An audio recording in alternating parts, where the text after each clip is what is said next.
The slap echoed through the restaurant like a gunshot. Her vision blurred. Her cheek burned.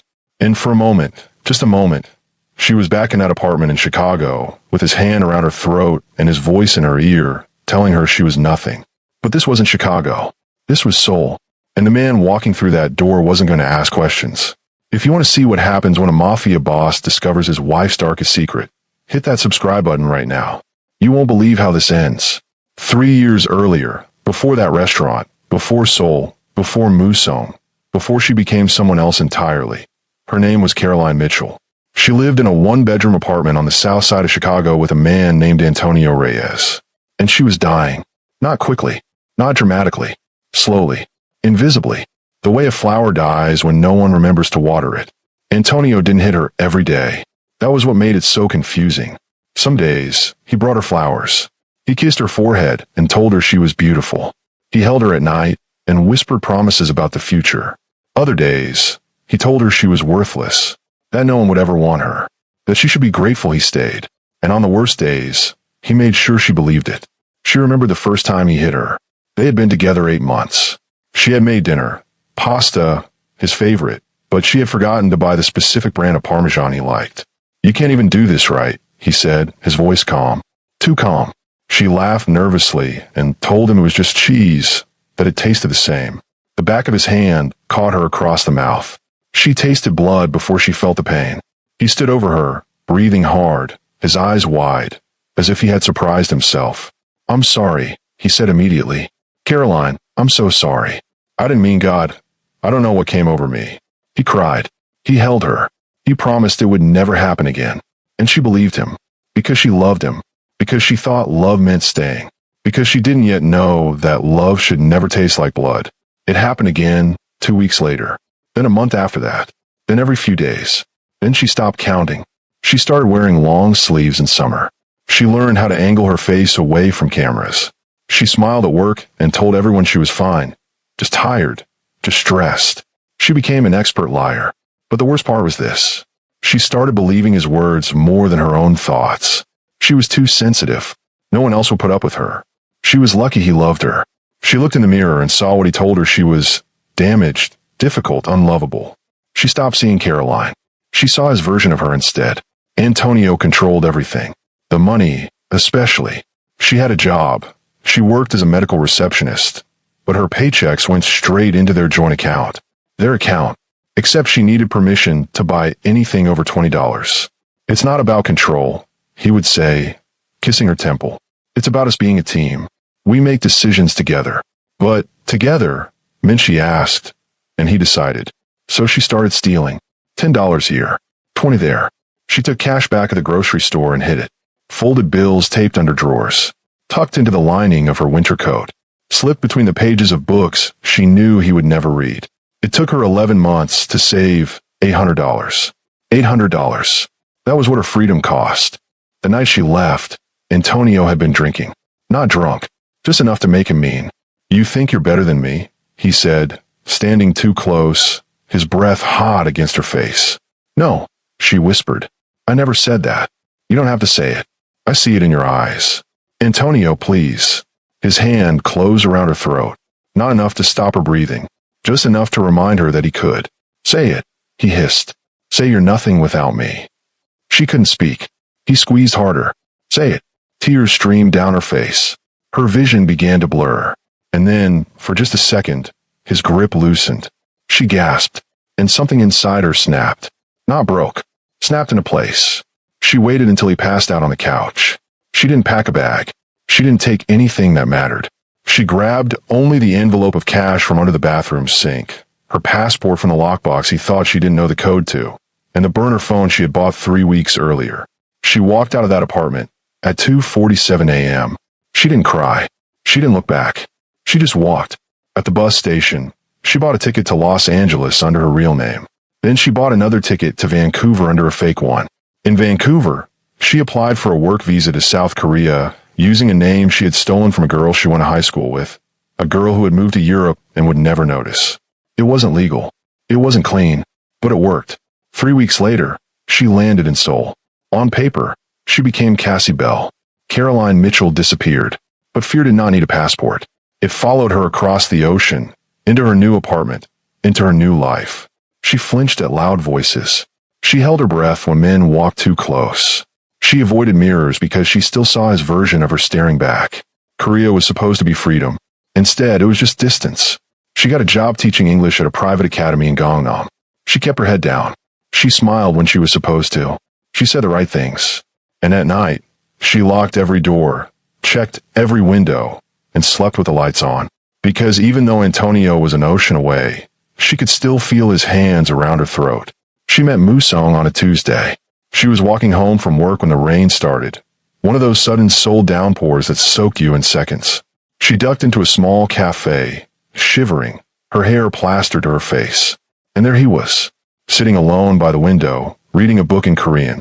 He looked up when she walked in. Their eyes met, and for reasons she still didn't fully understand, he smiled. Not a big smile, just a small, quiet curve of his lips, like he recognized something in her. "You look like you've had a long day," he said in perfect English. She blinked, surprised. She asked if he spoke English. He said he did, then gestured to the empty chair across from him. He told her the rain wouldn't stop for a while. She hesitated.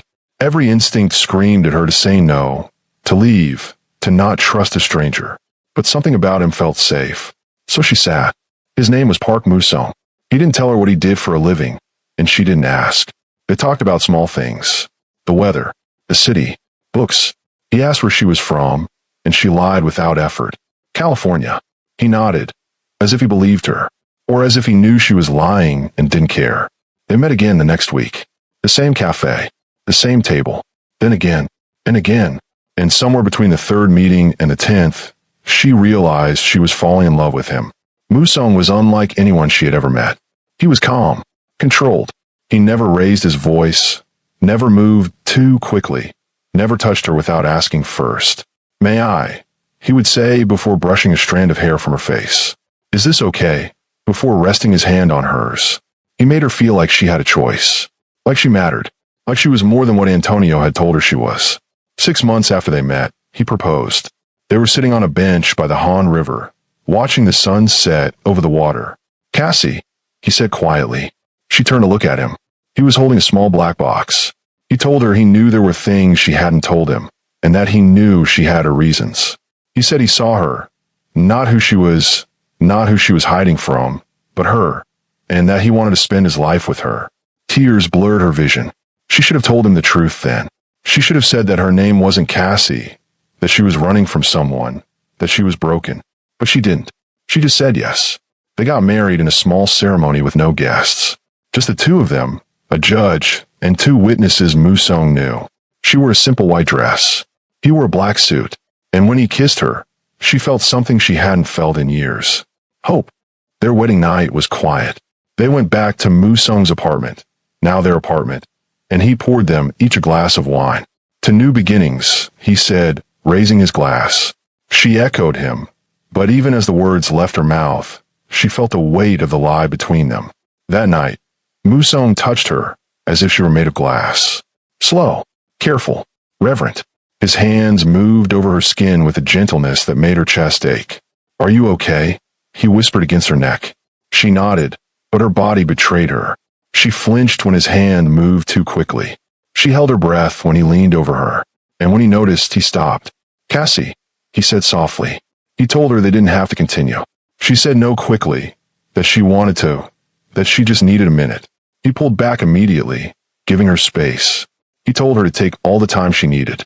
He told her he wasn't going anywhere, and he didn't. He held her until her breathing steadied, until the panic faded, until she could look him in the eyes again. That was when she knew. She knew she was safe with him, but safety didn't erase the past. At night, she still woke in cold sweats, her heart pounding, Antonio's voice echoing in her head. She was nothing. No one would ever want her. She belonged to him. Musong would wake with her, his arm wrapping around her waist, pulling her close. He would ask if she had a bad dream. She would whisper that she had. He never pushed. He just held her until she fell asleep again. She didn't really know what Musong did for a living. He had told her he handled business for a private organization, that he managed logistics. It was vague, and she didn't press.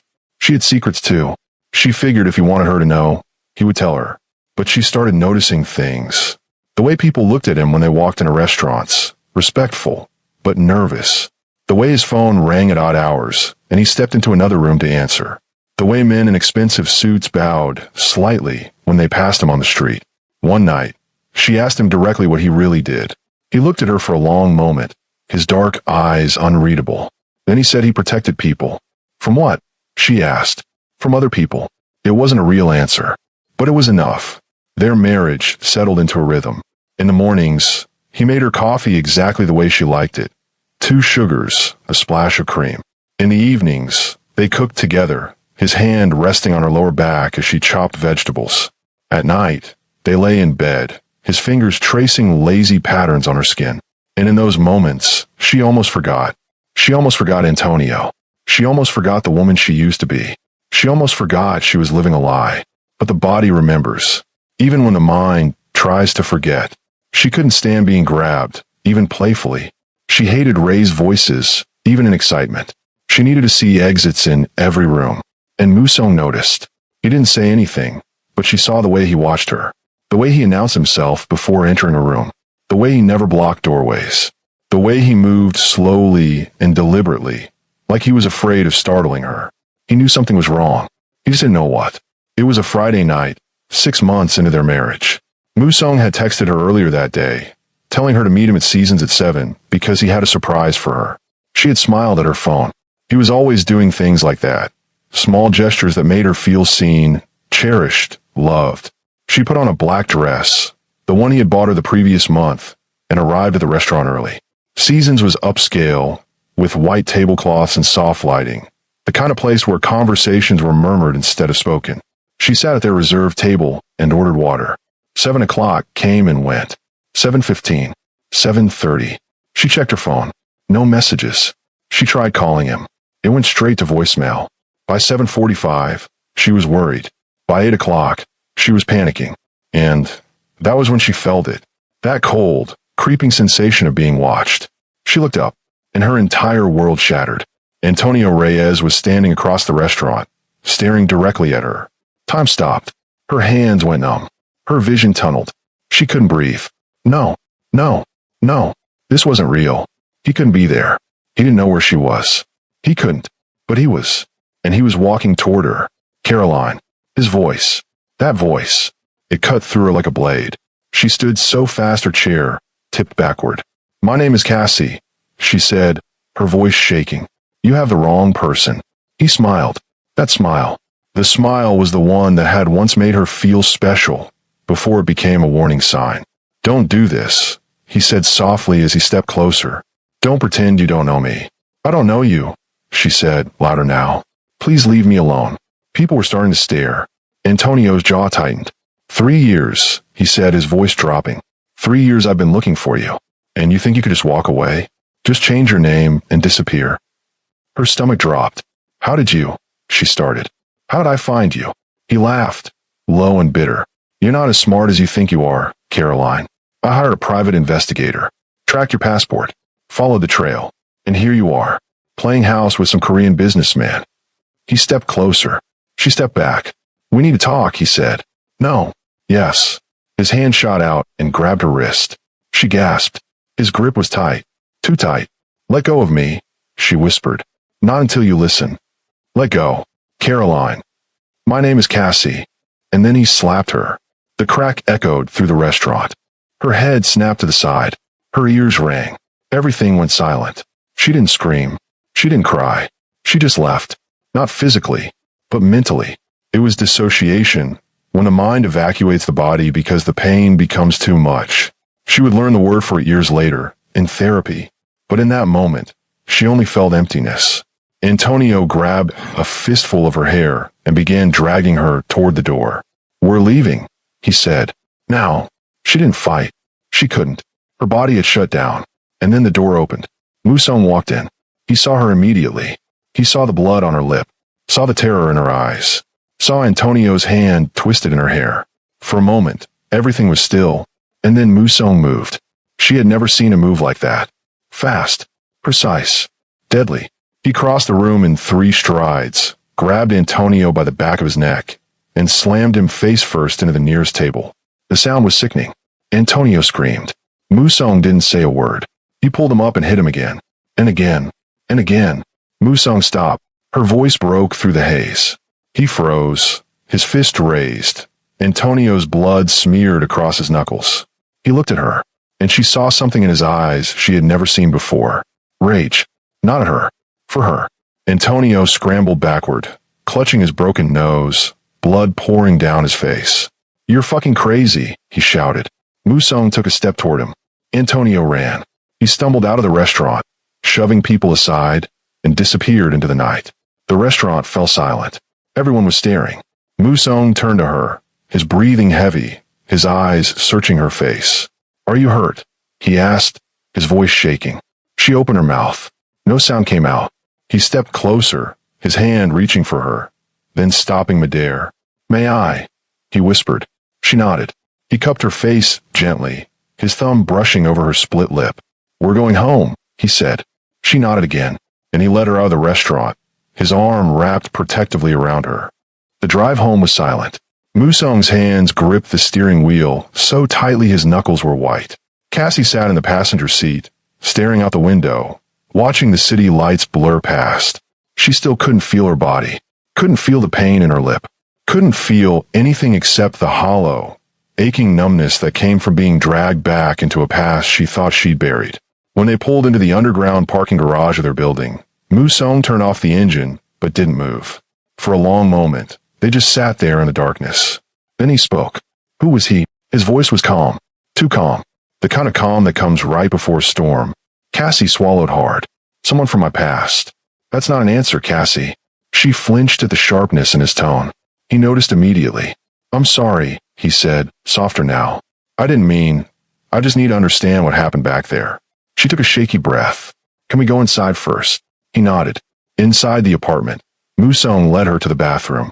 He grabbed the first aid kit from under the sink and gestured for her to sit on the edge of the bathtub. She did. He knelt in front of her, his movements careful, controlled. He wet a clean cloth with warm water and gently pressed it to her split lip. She winced. I know, he murmured. I'm sorry. Just a little longer. His touch was so gentle it made her chest ache. Antonio had never touched her like this. Even in the beginning, when things were good, his touch had always carried weight, possession, control, ownership. But Musong touched her like she was something precious. Your lip will be fine, he said quietly, setting the cloth aside. No stitches needed. Thank you. He sat back on his heels, studying her face. Now will you tell me who he was? Cassie looked down at her hands. His name is Antonio Reyes. Silence. He's my ex. More silence. And he's the reason I came to Korea. Musong didn't say anything for a long moment. Then he stood, walked to the sink, and washed the blood from his hands. When he turned back to Cassie, his expression was unreadable. Start from the beginning, he said. So she did. She told him everything. About the apartment in Chicago. About the first time Antonio hit her. About the years of control, manipulation, and violence. About the money she'd hidden. About the night she ran. About the fake name she'd used to get to Korea. About Cassie Bell, who was just another mask. And about Caroline Mitchell, the girl she used to be before Antonio convinced her she was nothing. By the time she finished, she was crying. Not sobbing. Just silent tears streaming down her face. I'm sorry, she whispered. I should have told you. I should have been honest from the beginning. But I was scared. I thought if you knew what I'd been through, what I'd survived, you'd see me the way he did. Damaged. Broken. Used. Musong crossed the bathroom in 2 steps and pulled her into his arms. Stop, he said firmly. She tried to pull away, but he held her tighter. Listen to me, Cassie. Are you listening? She nodded against his chest. You're not damaged. You're not broken. You survived something most people wouldn't have survived, and you did it alone. That doesn't make you weak. That makes you the strongest person I've ever met. Her breath hitched. But I lied to you. You protected yourself, he interrupted. There's a difference. He pulled back just enough to look her in the eyes. I don't care what name you use. I don't care what name is on a piece of paper. I care about you. The woman standing in front of me right now. That's who I married. That's who I love. Something inside her cracked wide open. And for the first time in 3 years, she let herself cry. Really cry. Not silent tears. Not controlled sobs. She cried the way you cry when you've been holding everything in for so long you forget what it feels like to let go. And Musong held her through all of it. Later that night, they lay in bed together. She was curled against his chest, his arm wrapped protectively around her. "What are you going to do?" she asked quietly. "About Antonio?" "Yes." He was silent for a moment. Then he asked, "What do you want me to do?" She thought about it. Part of her wanted him to make Antonio disappear, to make sure he could never find her again, to hurt him the way he had hurt her. But another part of her, the part that was trying to heal, knew that violence wouldn't fix what was broken inside her. "I want him exposed," she said quietly. "I want everyone to know what he is. I don't want him to hide anymore." Musong was quiet for a moment. Then he said, "Then that's what we'll do." The next morning, Musong made several phone calls. Cassie didn't ask who he was calling. She just watched as he spoke in rapid Korean. Then in English, his tone clipped and authoritative. When he hung up, he turned to her. "I'm going to need you to trust me," he said. "What I'm about to do, it's not going to be quick, but we'll be thorough." "What are you going to do?" "I'm going to make sure Antonio Reyes becomes exactly what he made you feel like. Exposed. Powerless. Trapped." Musong hired a private investigator. Not to find Antonio. He already knew where he was, but to uncover everything about Antonio and his other victims, because men like him always have a pattern, and there were others. So many others. The investigator worked quietly, methodically. He traced Antonio's relationships back 10 years. Every woman he'd dated, every woman he'd worked with, every woman who'd filed a complaint that had been mysteriously dropped. Within 3 weeks, he'd identified 17 women. 17 women who had stories identical to Cassie's. Musong didn't approach them himself. Instead, he hired a trauma counselor, a woman who specialized in domestic violence cases. Her name was Dr. Lisa Chun. She reached out to each woman individually, offering free counseling and asking one simple question. "Would you be willing to tell your story?" Not all of them said yes. Some were still too afraid. Some had moved on and didn't want to relive the trauma. But 9 women agreed. 9 women who were ready to speak. Musong didn't just want their stories heard. He wanted them seen. So he had a website built. Simple, clean, professional. The homepage had a single headline. "The truth about Antonio Reyes." Below it, a subtitle. "Stories from the women he abused." Each woman's story was posted anonymously, with their permission. But the details were specific. Dates, locations, incidents, medical records from hospital visits, police reports that had been filed and ignored, screenshots of threatening text messages, photos of bruises, black eyes, split lips. Everything was documented. Everything was real. At the bottom of the page, there was a single photo of Antonio. Not a mugshot, just a regular photo from his social media. Smiling, confident, charming. The caption read, "This is Antonio Reyes, and these are his victims." The website went live on a Tuesday morning. Within hours, it had been shared across social media. Twitter, Facebook, Instagram, Reddit. Women's advocacy groups picked it up. Domestic violence organizations shared it. Local news outlets in Chicago started reporting on it. Suddenly, Antonio Reyes wasn't invisible anymore. He was everywhere. The hashtag started organically. Hashtag Antonio Domestic Abuser. Women who'd never met each other began sharing their stories in the comments. Not just about Antonio. About men like Antonio. About abusers who'd never been held accountable. But Antonio's victims, the ones who'd agreed to speak, were the loudest. One woman, Jennifer Martinez, posted a video on TikTok. She sat in front of the camera, no makeup, no filter, and said, "My name is Jennifer Martinez, and Antonio Reyes broke 3 of my ribs, gave me a concussion, and told me I was too stupid to leave him. He was wrong." The video went viral.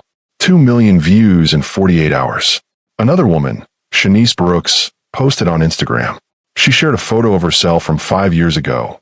Her face bruised, her eyes swollen shut.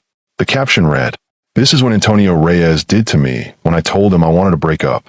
He said if I told anyone, he'd kill me. I believed him, but I'm not scared anymore."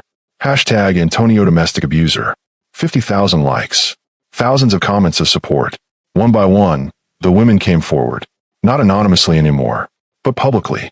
With their faces, their names, their voices. And the world listened. Antonio worked as a sales manager at a pharmaceutical company called MedTech Solutions. He'd been there for 6 years. He was good at his job. Charming. Persuasive. Successful. But within a week of the website going live, his co-workers started talking. Did you see that website? Yeah, that's Antonio, right? Holy shit. I had no idea. Remember Sarah from accounting? She dated him for like 3 months and then quit suddenly. Oh my God. HR received 17 emails in one day. All from current or former female employees. All with similar stories. Inappropriate comments. Unwanted advances.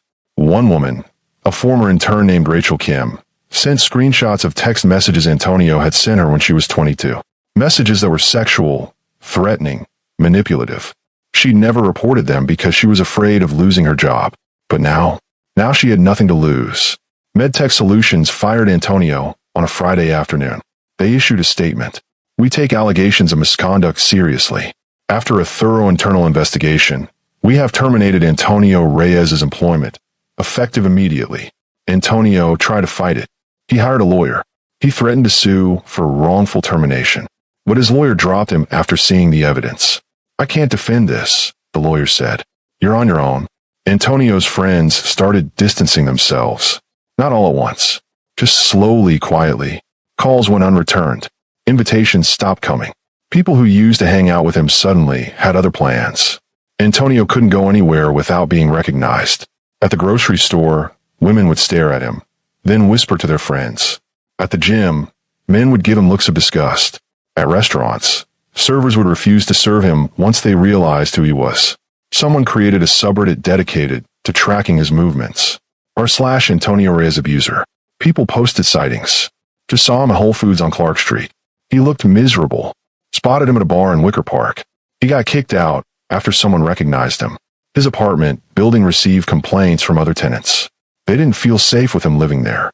The landlord asked him to leave. Antonio moved 3 times in 2 months. But it didn't matter. Someone always found out. Someone always recognized him.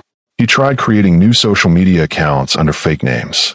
They were identified and reported within days. He tried applying for jobs under a different name. Background checks revealed his identity. He was trapped, not physically, but socially, economically, psychologically. Everywhere he went, people knew, and they remembered. Musone came to Cassie with a question one evening. Antonio wants to apologize to you. In person. She looked up from her tea. Why? Because his therapist told him it might help him. She laughed bitterly. Help him? That's what I said. Musone sat down next to her. But I thought you should know. You don't have to see him. You don't owe him anything. Cassie thought about it. I want to see him, she said finally. Are you sure? Yes.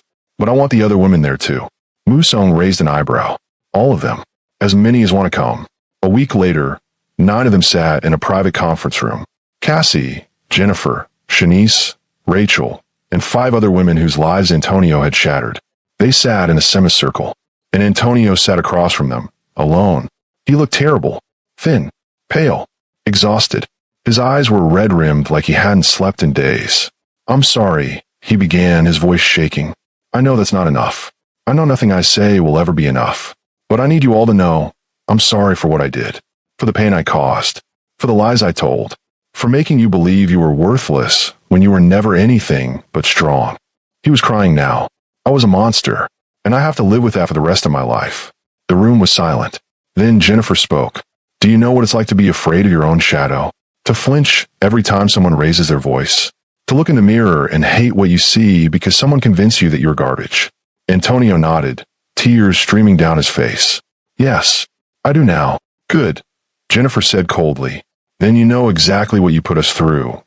One by one, the other women spoke. They told him how he'd broken them, how he'd stolen years of their lives, how they'd had to rebuild themselves from nothing. And Antonio listened. He didn't interrupt. He didn't defend himself. He just listened. When it was Cassie's turn, she stood up. I don't forgive you, she said clearly, and I never will. But I want you to know something. You didn't break me. You tried. God knows you tried. But I'm still here, and I'm stronger than I've ever been. Not because of you. In spite of you. She looked at the other women. We all are. And then they left. All 9 of them. Together. Leaving Antonio alone in that room with nothing but his guilt. 3 months after the confrontation with Antonio, Cassie started therapy. Real therapy. Not the kind where you sit and talk about your feelings for an hour and leave feeling the same. But the kind where you have to face the parts of yourself you've been running from. The parts that still flinch. The parts that still believe the lies. The parts that think love has to hurt to be real. Her therapist's name was Dr. Sarah Kim. She was a Korean-American woman in her 50s who specialized in trauma and PTSD. The first time Cassie sat in her office, Dr. Kim asked a simple question. What do you want from therapy? Cassie thought about it for a long time. Then she said, I want to stop being afraid. Dr. Kim nodded. Then that's what we'll work toward. Therapy wasn't easy. Some sessions, Cassie would leave feeling lighter, like she'd finally let go of something she'd been carrying for too long. Other sessions, she'd leave feeling raw, exposed, like someone had peeled back her skin and examined every wound. But slowly, so slowly she almost didn't notice, she started to change. She stopped flinching when Musong reached for her suddenly. She stopped holding her breath when he raised his voice at the TV during soccer games.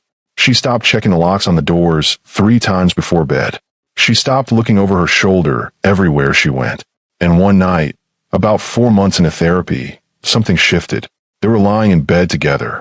Musong was reading a book in Korean, his reading glasses perched on his nose. Cassie was scrolling through her phone, not really looking at anything. And then she just looked at him, really looked at him. The way his hair fell across his forehead, the way his jaw tightened slightly when he concentrated, the way his hand rested on her thigh, warm and steady. And for the first time in her entire life, she felt safe. Not just physically safe, but emotionally safe. Safe enough to want. Safe enough to desire. Safe enough to choose. Cassie put her phone down. Musong glanced over at her. Everything okay? She nodded. Then she leaned over and kissed him. It wasn't like their other kisses. It wasn't tentative. It wasn't careful. It was deliberate, certain, full of intention. Musong pulled back slightly, searching her eyes. Cassie, I want this, she said softly. I want you. Not because I think I should. Not because I'm trying to prove something. But because I want to. His eyes darkened with something she'd seen glimpses of before, but never fully. Desire. Are you sure? Yes. He set his book aside and cupped her face in his hands. If you need me to stop at any point. I know. If anything feels wrong, I'll tell you. He searched her eyes for another moment. Then he kissed her. Musong moved slowly.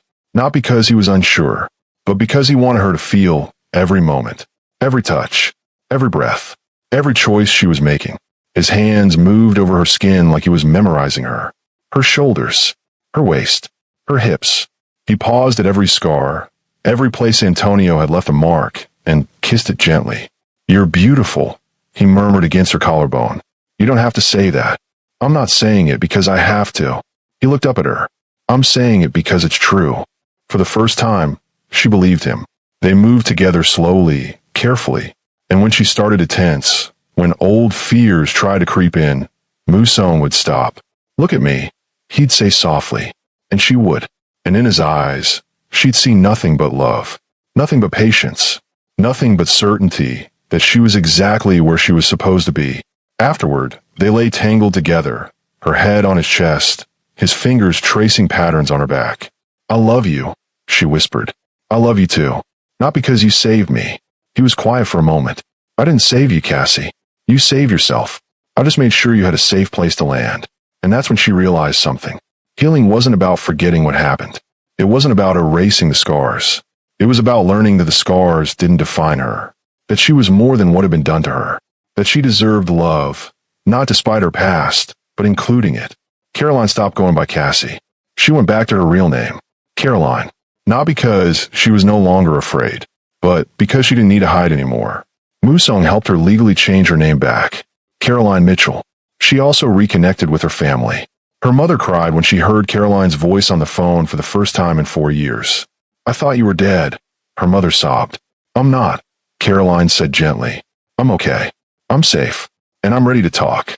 It took time, but slowly, she rebuilt those bridges. Her mother flew to Seoul to meet Musong. She hugged him for a full minute when they first met. Thank you, she whispered.